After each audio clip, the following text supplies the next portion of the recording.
internacionales, dirigido por un grupo de jóvenes, todos profesionales en el área de las relaciones internacionales, donde tenemos a Andrinson y otros compañeros que lo integran. Pero vamos a iniciar hoy analizando la integración y el comercio. Y para iniciar este tema de hoy, me gustaría que me pongan la primera imagen para empezar a hablar de cómo está integrado el mundo y cómo se da la integración en el comercio. Por favor, si me pueden poner la primera imagen. Esto en vivo. Bien, miren, para hablar de integración y de comercio, es importante conocer primero qué es el comercio. El comercio no es más que la compra y la reventa con el objetivo de tener algún tipo de beneficio. Y el comercio es algo que se da desde el principio de la historia, desde que el hombre tuvo un excedente en su cosecha y empezó a intercambiar todos esos flujos comerciales. En el comercio tenemos lo que son las importaciones y las exportaciones. Las importaciones se refieren específicamente cuando un Estado compra producto que necesita para su supervivencia, y las exportaciones es cuando un Estado tiene excedente y vende productos a la comunidad internacional. El comercio se lleva a cabo en 4 puntos fundamentales. Son 4 transacciones que se dan en el comercio internacional, que son, la primera, que son transacciones puramente comerciales, que se refiere a importaciones y exportaciones. La segunda son las transacciones tecnológicas. Un cuarto punto son las transacciones financieras y un último punto son las transacciones de servicios. Vamos a analizar cada una de estas transacciones. Primero, las transacciones comerciales. Como hablamos, importaciones y exportaciones. Las importaciones y las exportaciones se miden con un instrumento fundamental llamado balanza, que puede determinar si un Estado está en déficit o en superávit. Por ejemplo, en el caso de la República Dominicana tiene una balanza comercial con nuestro querido hermano de Haití, pero con los Estados Unidos y con la mayoría de los países con el cual tenemos nosotros relaciones comerciales, tenemos un déficit en la balanza comercial. Cuando medimos la cantidad de productos que la República Dominicana le vende a otro Estado, comparado con la cantidad de los productos que le compra a otro Estado, nos damos cuenta que el Estado Dominicano en su balanza comercial tiene un déficit que lo viene acarreando desde hace mucho tiempo, por lo que recomendamos incentivar la producción nacional para poder competir en el mercado global. Cuando hablamos de lo que tiene que ver con las transacciones tecnológicas, nos referimos a la compra y venta a través del Internet. En ese caso, la República Dominicana tiene un boom favorable, ya que es un país que tiene mucho avance tecnológico. A nivel de la tecnología nos podemos considerar como dentro de lo primero en el Caribe y cuidado si en América Latina. Cuando hablamos de las transacciones financieras, este es un punto muy importante que debemos analizar, las transacciones financieras. ¿Por qué razón? Porque envuelve un conjunto de elementos como son los desembolsos de los organismos internacionales, el Fondo Monetario Internacional, el Banco Mundial, el Banco Interamericano de Desarrollo, entre otros organismos. Y las transacciones de servicio, aquí engloba muchos temas importantes. La República Dominicana, en lo que tiene que ver con los servicios, es un país competitivo. ¿Por qué razón? Porque aquí entran las cadenas hoteleras, aquí entran lo que son el transporte, las telecomunicaciones y todo tipo de servicios. Vamos a analizar cómo está conformado el comercio internacional y cómo está integrado el mundo. Si me ponen la próxima imagen, por favor, podemos iniciar el análisis. Aquí tenemos 3 órganos globalizadores: el Banco Mundial, el Fondo Monetario Internacional y la Organización Mundial de Comercio. Vamos a analizar estos 3 órganos globalizadores. Vamos a empezar con el Fondo Monetario Internacional y el Banco Mundial. ¿Por qué razón? Porque tanto el Fondo Monetario Internacional como el Banco Mundial tienen un origen común. Es un origen que se remonta al año 1944 en New Hampshire, una ciudad, localidad norteamericana, específicamente en el hotel de Bretton Woods. Se llamó eso el sistema financiero de Bretton Woods. Ese sistema financiero de Bretton Woods crea el Banco Mundial y crea el Fondo Monetario Internacional. ¿Cómo lo crea? Si nos ubicamos en el año 1944, para todo conocedor de las relaciones internacionales y del comercio internacional, no es un secreto que en el año 1944 estábamos casi al final de la Segunda Guerra Mundial. Y el objetivo era cómo vamos a reconstruir todos esos estados que han sido devastados en esta guerra. La idea fue crear un banco y surgió ERBIR, que es el Banco Internacional de Reconstrucción y Fomento. Entonces, este banco luego se convirtió en el Banco Mundial o el Grupo de los Cinco. Son 5 instituciones que conforman el Banco Mundial y tienen como objetivo, o tenían como objetivo fundamental cuando inició, conceder préstamo para la reconstrucción de todos aquellos países que fueron devastados en la guerra. Pero tenía un objetivo fundamental, el Banco Mundial. Y el objetivo fundamental que tenía este banco era prestarle a los países de tendencia comunista con el objetivo que pasen a ser un sistema capitalista. ¿Por qué razón? Porque el Banco Mundial fue estructurado, concebido, organizado y realizado por los Estados Unidos de Norteamérica, Francia, Inglaterra y los países que ya se veía en ese entonces que conformaban la Gran Alianza iban a ganar la Segunda Guerra Mundial. El Fondo Monetario Internacional, que es el otro organismo globalizador que integra los mercados e integra la economía global, también tiene el mismo origen que el Banco Mundial. Cuando hablamos del mismo origen del Banco Mundial nos referimos a la conferencia de Bretton Woods en New Hampshire, Estados Unidos, en el año 1944. Ahora, ¿cuál fue el objetivo del Banco Mundial? Sencillo, y con esto ustedes van a entender, televidentes, queridos televidentes y ciudadanos del mundo, van a entender cómo se ha organizado el comercio en beneficio de un conjunto de potencias. Por ejemplo, el Fondo Monetario es el garante de la mayoría de los organismos internacionales para que se pueda recuperar la deuda de los préstamos obtenidos a dichos organismos. ¿Cuál era el objetivo?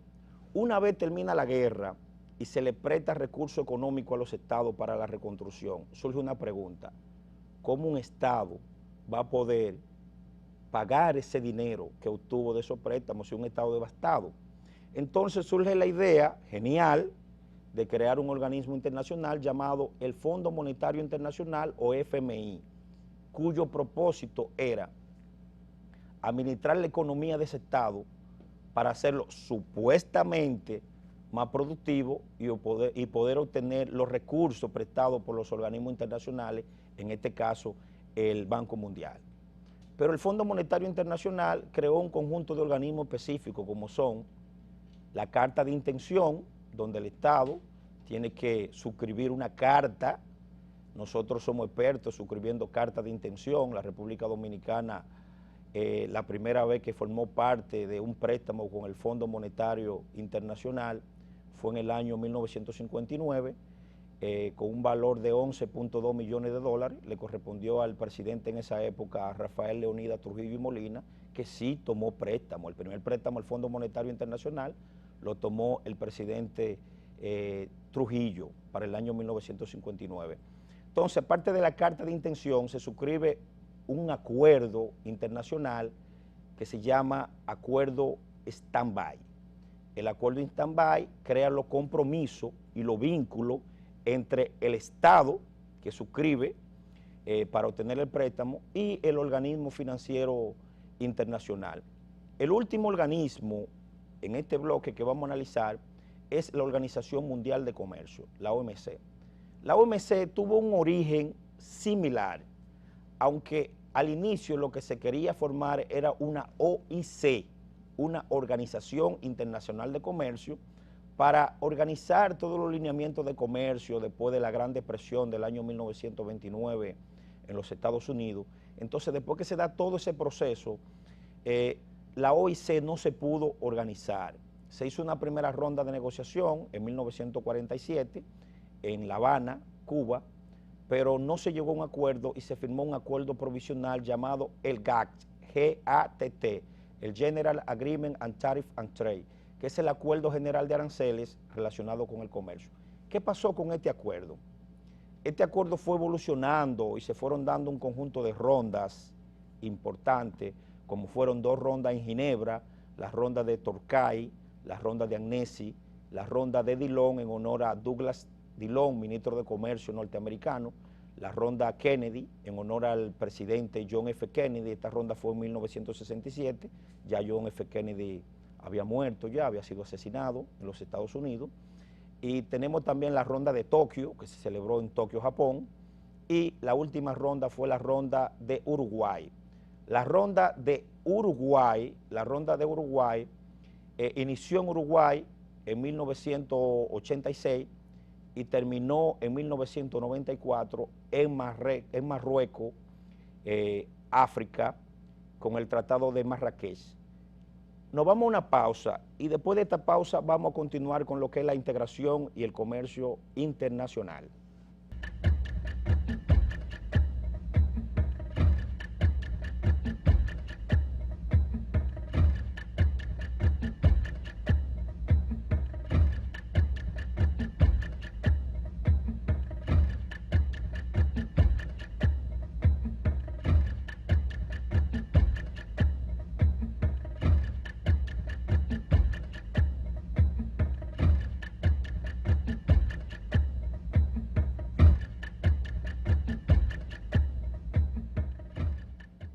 Continuamos con el diálogo global dentro de su programa Conversando con Peggy Cabral.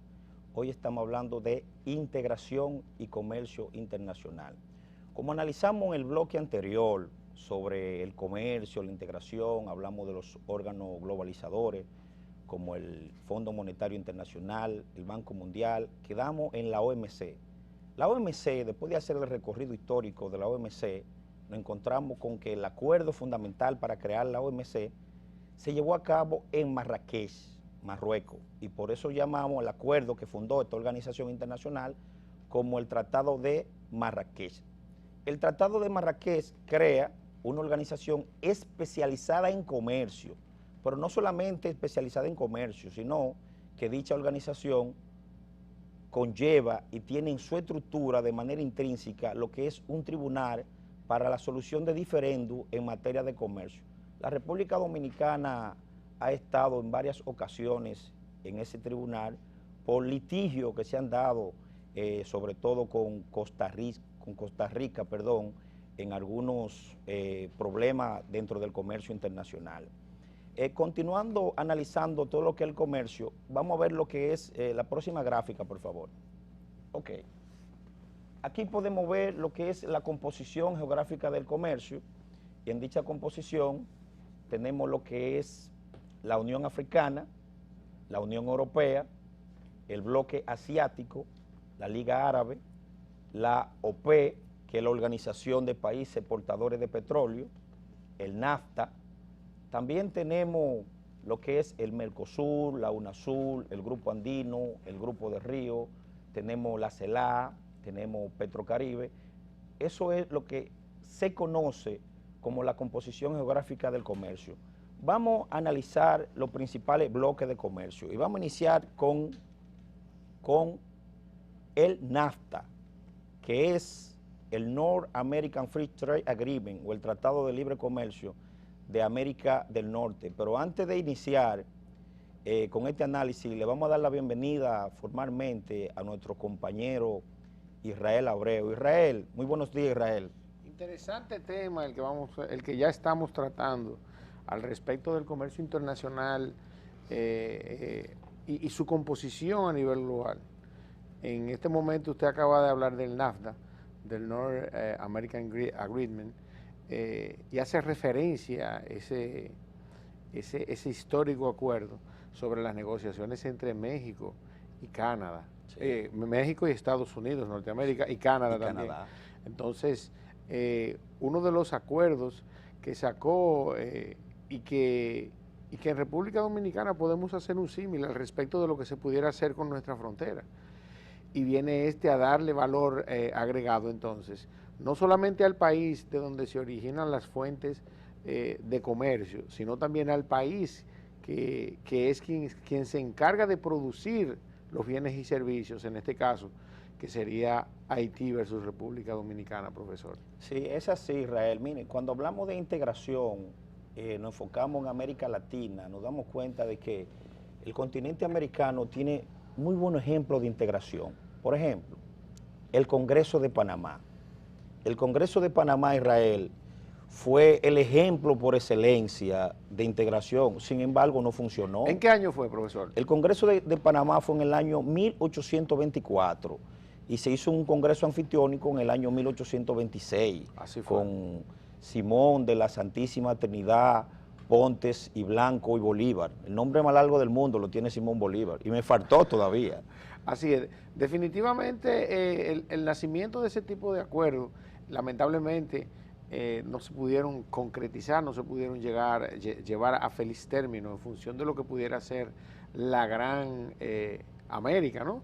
La tierra soñada por Simón Bolívar, y que posteriormente se replicaron en otros países y dieron al traste con el éxito. Inclusive, ejemplo de ello, tenemos la Comunidad Económica Europea, que ha sido una de las más exitosas y duraderas durante toda su existencia, y que ha logrado también salvaguardar los intereses de otras naciones que forman parte de este grupo, que en sentido general implica un sinnúmero de acuerdos de tipo sociales, de tipo económico y de tipo político. Imagínese usted que con un visado de Schengen uno puede andar toda la Comunidad Económica Europea. Con una sola moneda podemos realizar transacciones económicas en toda Europa, y desde el punto de vista del bienestar social en todos esos países hay un común acuerdo al respecto de los beneficios que reciben los miembros de la comunidad.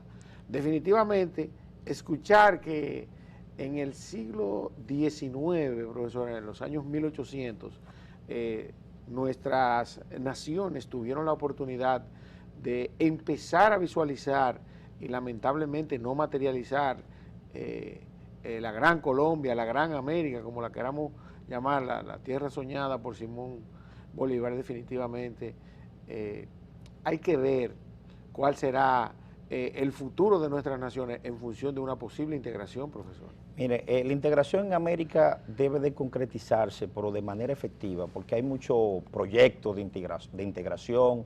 Por ejemplo, tenemos integración en América, como el Mercosur, la UNASUR, el Grupo de Río, que ya hoy es la CELAC, el Grupo Andino. Tenemos también diferentes acuerdos, pero quiero enfocarme en algo, Israel, en algo principal. Miren, cuando hablamos de la Unión Europea se inspiró en el Congreso de Panamá, y el Congreso de Panamá se inspiró en el Congreso de Corintio, en el Congreso pangriego que se dio en Corintio con Filipo II, el papá de Macedonia, el papá de Alejandro Magno. Entonces, analizando la historia nos damos cuenta que en el año 1941 los alemanes invaden a Francia, pero en el año 51, 10 años después, los alemanes y los franceses se unifican con Henry Schuman y Jean Monnet, se unifican y conforman lo que se llama la CECA, Comunidad Económica del Carbón y el Acero. 10 años después se unen. Y ahí se formó la CECA, luego la Comunidad Económica Europea, la Comunidad Europea, y con el Tratado de Maastricht en 1992 se forma la Unión Europea. En este momento son 28 países, los miembros de la Unión Europea, y hay una zona que está conformada por 16 países que se llama la Eurozona. ¿Por qué la República Dominicana no tiene una integración efectiva, por ejemplo, con Haití? ¿Por qué no existe un tratado de libre comercio? Si el último pleito que nosotros tuvimos real fue en el año 1856. Después de ahí lo que ha visto es chisme y bochinche, pero realmente... Profesor, no es económico el problema. A mí me gustaría escucharlo de parte suya. ¿Cuál sería el problema real que hay entre República Dominicana y Haití? Si, como usted bien dice, los conflictos bélicos ya prácticamente van a cumplir un siglo que sucedieron. Mire, el caso entre República Dominicana y Haití es que todavía existe en la República Dominicana un anti-haitianismo y en Haití un anti-dominicanismo. O sea, el dominicano no es racista, es anti-haitiano. Esa es la realidad. El haitiano no es racista, es antidominicano, tiene su explicación, porque dos países que hacen frontera, que han convivido en momentos de alegría y de tristeza, en chisme, en desgracia y en infortunio, entonces eso es normal como entre los chinos y los japoneses. Pero, ¿qué falta? Yo creo que falta una voluntad política binacional. ¿Por qué razón? Porque el principal socio comercial de la República Dominicana, Israel, es Estados Unidos, increíble. ¿Y qué le podemos nosotros vender a Estados Unidos? Por ejemplo, no es que no tengamos productos para venderle, sí tenemos, pero a Haití le podemos vender todo, absolutamente todo, desde un pincho, una raqueta, un salami, hasta lo que no hemos inventado ya se lo podemos vender a Haití. Entonces, ¿qué no se entiende? ¿Por qué el principal socio comercial de la República Dominicana no es Haití? No tenemos una política de integración y de comercio bien definida. Eso es lo que pasa. ¿Y por parte de ellos? Por parte de ellos, resulta que el pueblo haitiano no es homogéneo, es un pueblo heterogéneo y muy sui generis, por una sencilla razón. Usted lee la bandera del pueblo haitiano, el eslogan, el de nosotros es Dios, patria y libertad. Bien, ahora el de ellos es Le Unión fait la force, o sea, la unión hace la fuerza, pero no se han unido nunca, o sea, nunca se han unido, ni siquiera para desarrollar su Estado, entonces tampoco se unen para desarrollar un flujo de comercio. O sea, son capaces de prohibir la entrada de productos dominicanos en perjuicio de su propia población. Eso es algo insólito, Israel. Definitivamente. Pero mira, sin embargo, en el mundo tenemos muchos ejemplos de integración.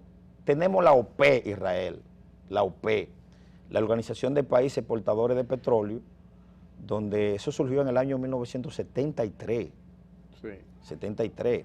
Ahí tenemos a Kuwait, a Irak, a Irán, tenemos a los Emiratos Árabes Unidos, tenemos a Venezuela, que forma parte de ese grupo, y nosotros nos hemos beneficiado mucho de Venezuela con el acuerdo de Petrocaribe.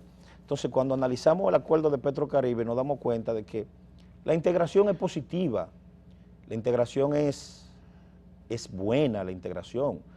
La integración hace que el país pequeño se pueda unir en una zona de libre comercio con los otros países y puedan competir en bloque. Un ejemplo es el CARICOM. Así es.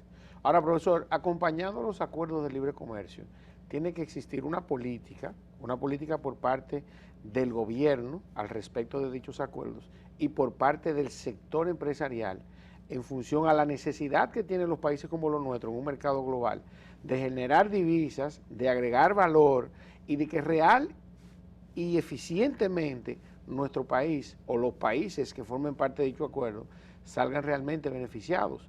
Aunque República Dominicana y gran parte de América Latina en el siglo XIX ya se estaba hablando de acuerdos interestatales, ¿no?, entre estados en el siglo XIX, sí. Casi 200 años de historia. Todavía es la fecha en que la inmensa mayoría de nuestros países, y ahorita le voy a traer un ranking de los países con mayores facilidades crediticias, importante para la generación de riqueza, el capital del trabajo.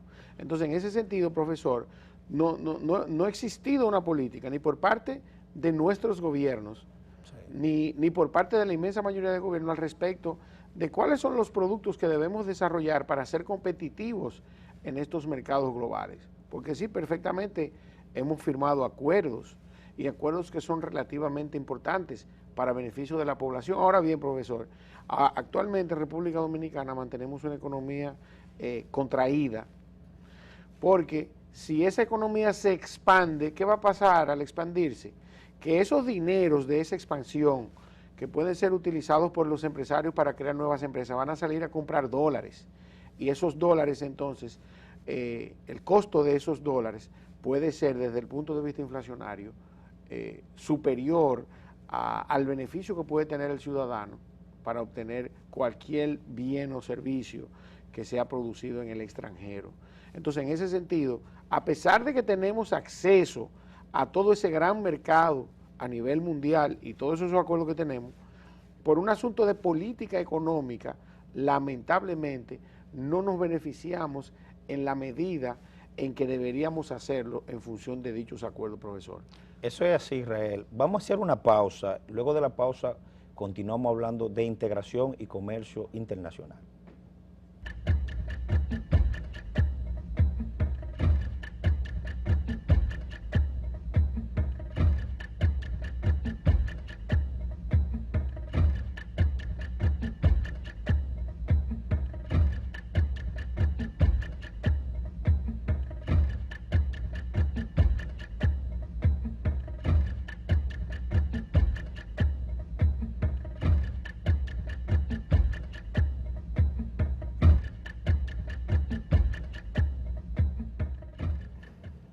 Profesor Don Luis, como les había prometido a la amable teleaudiencia, le voy a dar el ranking de los 10 países que tienen las mayores facilidades para la obtención de un crédito de manera rápida, porque tenemos un invitado aquí.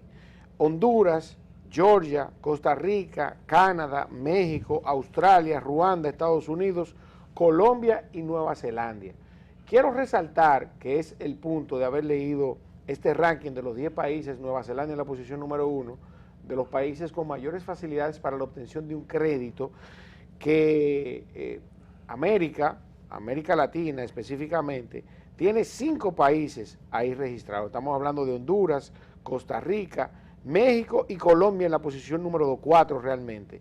Colombia en la posición número 2, en la número 6 México, en la número 8 Costa Rica y en la número 10 Honduras, profesor. ¿Qué le parece, don Luis? Muy interesante escuchar ese ranking de los países que tienen mayor acceso a un crédito internacional. Israel, este es un programa, el Diálogo Global, que hemos iniciado con el apoyo de doña Peggy Cabral, viuda de Peña Gómez. Es un programa que viene a ser un cambio fundamental acá. ¿Por qué razón? Porque nosotros, como jóvenes, que tenemos una visión de aportar al país y a la República Dominicana, vamos a estar transmitiendo un poquito de nuestro conocimiento en diferentes áreas del saber, y no solamente eso, sino darle la oportunidad a toda aquella persona que se sienta con la capacidad de poder participar en este programa y hablar de temas internacionales específicamente. Le vamos a dar la bienvenida, Israel, a un gran amigo experto en diversos temas, que va a estar a menudo por acá compartiendo conocimiento con nosotros, internacionalista, experto en temas militares, en estrategia y experto en temas de integración. José Bigmar, bienvenido, querido amigo Bigmar. Gracias, profesor. Saludos, Israel, distinguida teleaudiencia. Es una gran oportunidad de compartir estos temas aquí, y más hablando de un concepto tan interesante, tan importante para el desarrollo como es la integración. Bigmar, la República Dominicana, ¿qué necesita la República Dominicana para poder estar bien integrada y que esa integración traiga beneficio para la sociedad dominicana? Fíjese, profesor, según Leon Lindbergh, la integración es un proceso mediante el cual los estados soslayan, dejan en un segundo plano sus intereses particulares para tomar decisiones conjuntas o pasar el poder de decisión a organismos centrales. Y hay 2 ejemplos interesantísimos en cómo la cooperación internacional y la integración, que confluyen en muchos aspectos de la vida internacional, se pueden manifestar. Esto es la lucha contra el cambio climático, uno de estos temas, y otro tema es el desarrollo sostenible. Fíjese que ya dice hace un tiempo el presidente de Estados Unidos, Barack Obama, que el gran reto del futuro inmediato es el cambio climático. Yo no diría ni siquiera del futuro inmediato, yo creo que el cambio climático está aquí. El tema de las algas en las playas, el tema de los ciclos alterados de lluvia y sequía, inclusive hasta el tema de terremotos más frecuentes, más intensos, tienen que ver con los cambios que se están produciendo por el calentamiento global. Ahora bien, un desarrollo sostenible debe de tener una economía sostenible. ¿Cuáles puntos fundamentales en cuáles pilares se debe sustentar la República Dominicana para tener un verdadero desarrollo sostenible? Mire, según la teoría del desarrollo sostenible, el desarrollo tiene que ser social, económico y ecológico. Ecológico quiere decir que podamos producir bienestar para nuestra población sin afectar la vida de las generaciones futuras. De modo que tenemos que tomar en cuenta que los recursos naturales son finitos y en esa medida entonces las dinámicas productivas de depredación tienen que ser frenadas, tienen que ser amortiguadas por decisiones supranacionales y ahí entran los procesos de integración, ahí entran los organismos internacionales. De modo que si nosotros nos abocamos, y fíjese que no hay países desarrollados que no sean industrializados. El desarrollo tiene que tener una base en la industria y en la tecnología. Para poder llegar al desarrollo no podemos exportar productos primarios. La materia prima, sea nacional o importada, hay que trabajarla. Y en la medida que usted más trabaja una materia prima, estará agregando más valor y por tanto estará recibiendo mayor beneficio de su población. Pero esto quiere decir también que los recursos naturales locales deben ser preservados, deben ser administrados en torno a una política o a políticas consensuadas de la región para la sostenibilidad. Lo que usted está diciendo, yo quiero acotar algo de manera específica. El ranking que le leí anteriormente es un estudio que hizo Doing Business, que es un partner del Banco Mundial. Lamentablemente República Dominicana en ese ranking queda en la posición número 94. Imagínense ustedes, 185 países. Ahora bien, el punto de manera específica en todo esto al respecto del desarrollo sostenible sería, ¿está República Dominicana, tiene República Dominicana las políticas adecuadas al respecto del logro del desarrollo económico o de un desarrollo sostenible desde el punto de vista social, medioambiental y económico? Antes de contestar esa pregunta, Big Man, querido amigo, quiero que me la englobe con este pequeño análisis. Se plantea que un Estado para desarrollarse debe de tener en conjunto 3 tipos de economía, o por lo menos una de ellas muy desarrollada, que son una eminentemente agrícola de subsistencia, yuca, plátano, huevo, o sea, de comer, una industrializada que te permite ya un desarrollo y una economía de servicio. Y ¿cuáles tiene la República Dominicana de esa y cómo podría desarrollarse más? Bueno, lo que hemos estado viendo es que la República Dominicana se ha ido a una economía de servicios y tiene muy buena infraestructura de servicios, pero también necesitamos fortalecer esa producción primaria para elevar la economía de subsistencia, para no tener que importar bienes y servicios que nosotros perfectamente podemos producir, pero independientemente de uno u otro, yo creo en la industria y en la tecnología para el desarrollo. Un país, repito, no creo que se desarrolle vendiendo al exterior, como usted hablaba de comercio al principio del programa, ¿verdad? Sí. Vendiendo productos primarios. Eso está muy bien, eso sostiene una parte de la economía, una parte de la producción nacional, los plátanos, el banano orgánico, el cacao, pero eso no va a traer divisas suficientes para desarrollar el país. Hay que irse, por ejemplo, a la minería, producir bienes que se le pueda agregar valor, que la mano de obra dominicana pueda trabajar en ellos. La minería responsable, ¿no? Claro, sostenible. Y en la medida que usted tiene más dominicanos trabajando, que tiene que educar a los dominicanos en técnicas especializadas, con herramientas especializadas, con maquinarias especializadas. ¿Y por qué la República Dominicana no puede fabricar autos?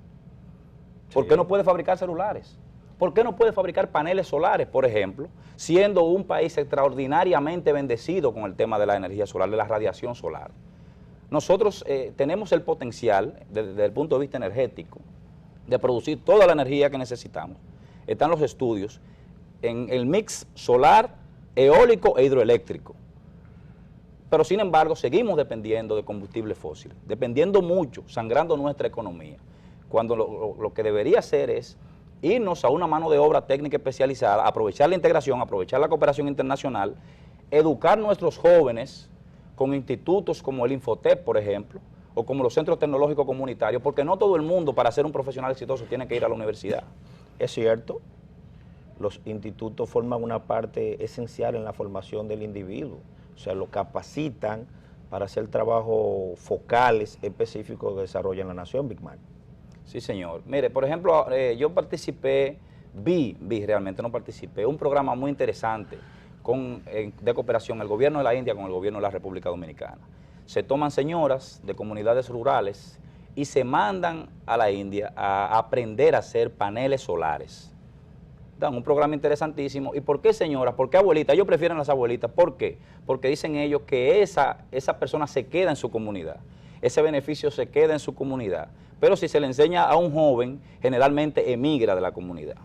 Ahora bien, en una comunidad rural cuya fuente fundamental de energía es la leña y el carbón, y ahí entra otra vez el tema del cambio climático y la deforestación, el que usted le dé capacidad energética, que ellos mismos puedan fabricar, de dónde van a sacar su energía, ya usted está creando un eje de desarrollo sostenible sin igual. Y así podemos ir analizando rubro por rubro de la vida nacional y vemos que la integración, la cooperación internacional tiene mucho que aportar en cada uno de los aspectos del desarrollo nacional. Okay, sí, Bigmar, el tiempo es muy corto en televisión y el compañero Israel sabe que este programa necesita mucho más tiempo, pero solamente tenemos una hora. Le damos las gracias a todos los televidentes por estar pendientes de este programa Diálogo Global, dentro del programa Conversando con Peggy Cabral. Así que ya cada semana vamos a analizar temas fundamentales. Bigmar lo vamos a tener por acá, así que le damos un segundo a Bigmar para que se despida del público. Bueno, muchas gracias, público televidente, muchas gracias, profesor, gracias por compartir este espacio, Israel, y hasta la próxima, si Dios quiere. Bye, bye.